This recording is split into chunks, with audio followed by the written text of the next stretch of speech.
Hey guys, a lot of people ask when our next video is. We do upload every week, but in the meantime, if you might be looking for other videos that you could watch, or TV shows, streaming, etc. So I thought I'd make some recommendations. These aren't necessarily all on YouTube or any particular streaming service though, so however you can get them.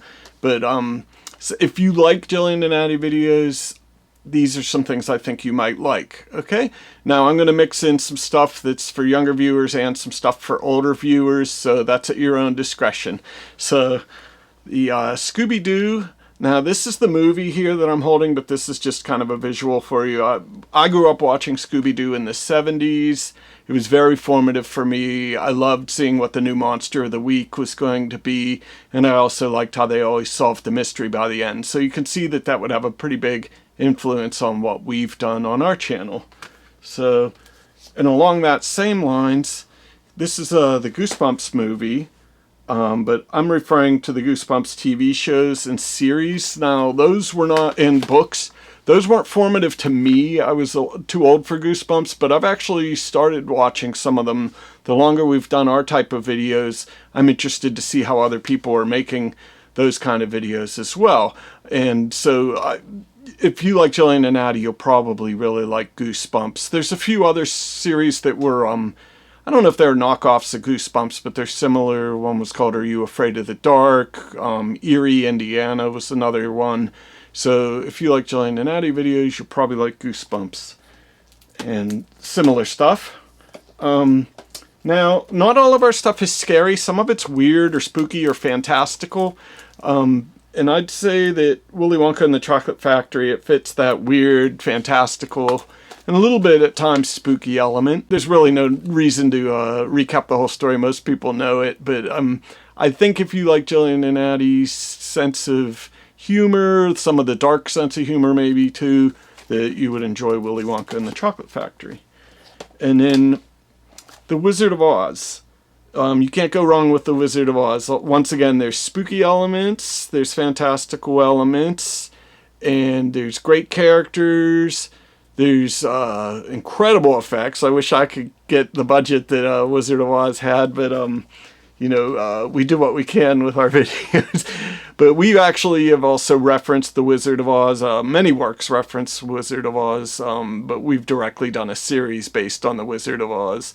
And so if you like Jillian and Addie videos, and you're one of the few people that haven't seen The Wizard of Oz yet, give it a try. It is a little spooky though. All right, now moving on to maybe some older audience members, but this is still appropriate. I think this was on television, The Twilight Zone, the entire series. I think it's on Hulu. It may be changing hands with, what do you call, Peacock or one of those services.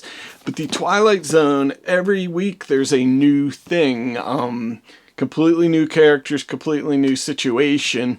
A lot of times it has to do with the supernatural, but not necessarily. Sometimes it's just science fiction. Sometimes it's just stuff that makes you think, and those were some of my favorite ones. I like the weird ones, the ones that kind of made you think, that fell outside of the normal genre stuff. One of my favorites of the Twilight Zone series was probably the one with the kid who could just, anything he wished or thought of would actually happen, and everyone was afraid of the kid. That one was definitely one of my favorite episodes. So I forget what the title of it is. Terrible, but yeah, I'm trying to just hold up these as visuals. Like I said, you could probably find them on streaming and stuff. So now, also anthology horror. Creepshow. I'm a big fan of the movie. Here is Creepshow, the movie, and that's an anthology. And then Creepshow 2. Not as good as Creepshow 1, but still, it's got some worthwhile stuff in it, particularly the last installment is my favorite. And those were made by Stephen King and George Romero, the first one. The second one I don't believe had George Romero's involvement, but it did have Stephen King wrote the stories.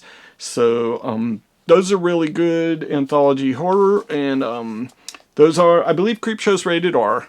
Like I said, I'm not vouching for the appropriateness of these. Now, this is the Creepshow, the series on television, and it's on AMC. I think you can get it on various streaming services.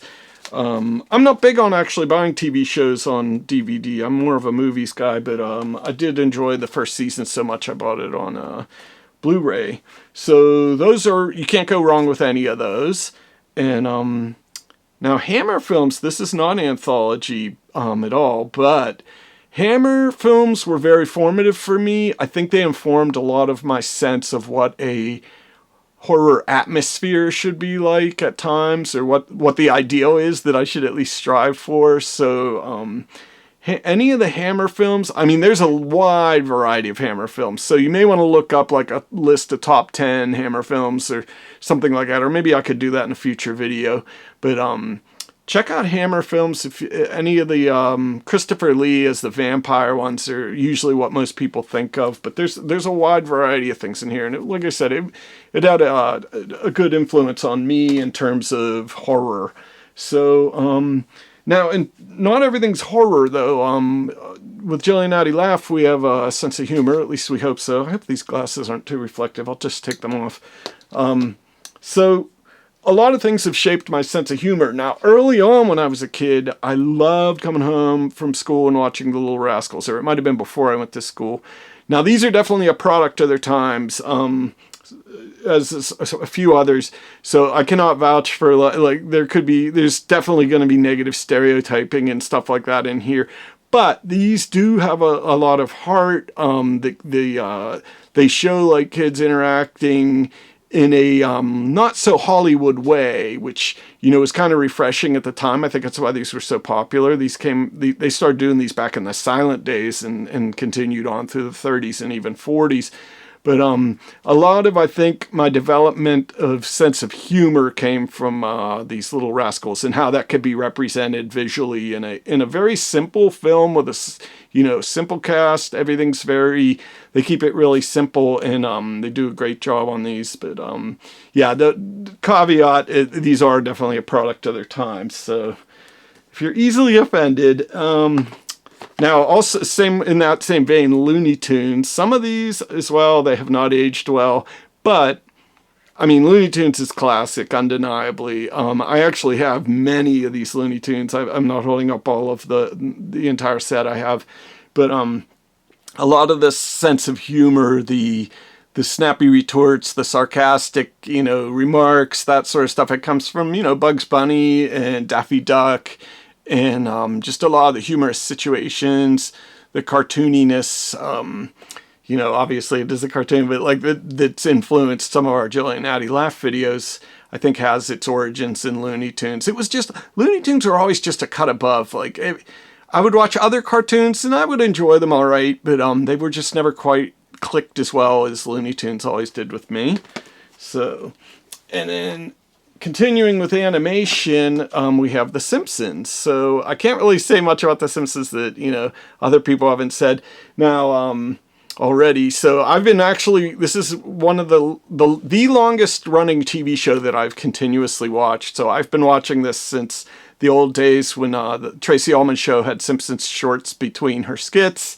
And then when they got their own series, I watched every episode. I've actually watched every single episode of The Simpsons that has been televised. So I've been through some good times and bad times. The newer stuff just doesn't hold up the way the older stuff does. I think the first 10 seasons are really good. And there's some good stuff here and there afterwards, some very classic stuff. But those first 10 seasons are just so much of America's sense of humor, not just mine, I think, has come from The Simpsons, believe it or not. So, I think all The Simpsons are now streaming on Disney Plus if you have that. Or you can just watch it on Sunday nights. And then, along the lines of humor also, and this is a little more for the grown-ups, any of the Monty Python stuff. Just British humor in general, I think it's hilarious. I love some of the British humor that has made it big over here in the United States. Monty Python, The Holy Grail. Their skits is a big influence. And then I also there was a British show called The Goodies. It was also sketch comedy. It was really silly. So if you wonder where I got the giant cat idea in kids superheroes, I actually got that idea from The Goodies. I really like the idea of a giant cat running amok. So I pretty much stole that idea from the Goodies, and it was similar to Monty Python. And then I also like Irish humor. I didn't bring out the DVDs. I have like some Father Ted and then Dave Allen, because I am Irish, so or of Irish descent, I should say. So a lot of the Irish humor really clicks with me. I don't know how much of the Irish humor really comes into our videos. Maybe during the St. Patrick's Day videos, and then also along the lines for more grown-ups. Early Woody Allen, before Woody Allen got like more into like intellectual and arty movies, he just did screwball comedy, and Take the Money and Run. It was like a fake documentary. It was a mockumentary. It's probably one of the oldest and first examples of the mockumentary. And I saw this on TV when I was a kid, and I didn't understand half the jokes, went over my head, but the parts that worked for me were just so funny. This is just one of those. So some of his early, like its 3 or 4 earliest movies are pretty good, but definitely not for children. But so now in general, just I've talked a lot about my favorite directors, Kubrick and Spielberg. The 2 movies from which I borrow probably the most or am inspired most by would be Close Encounters and The Shining, and some of our visual style and stuff like that. And then as for more modern anthologies, like in horror, it does tend to be mostly adult at this point. Creeped Out I think its run is over, and that is aimed more at a younger audience. Now, for adults, you also have like, let me see, the Black Mirror and Cabinet of Guillermo del Toro's Cabinet of Curiosities. There's some good stuff on that for adults. But anyway, I just wanted to give you a notion of some things you could watch other than Jillian and Addie videos in between times we're uploading. Jillian and Addie life is not going to permanently be just me talking to a camera. It's just we haven't done as much travel since the pandemic happened. We're trying to use the video that we have on hand, but we may not always have a video. I think we skipped last week, but normally we don't skip. But I'll try to put up some kind of content. But Jillian and Addie are in high school. They're busy. I mean, sometimes we're not feeling well or sick or whatever. There might be reasons why we skip those. But anyway, I do believe we have some trips coming up ahead, so we'll have some good content. And of course, once Halloween comes, we're gonna go back, and in August we'll start showing you Halloween merchandise as it appears in the store. We're pretty excited to see the new stuff, so thank you for watching. Bye.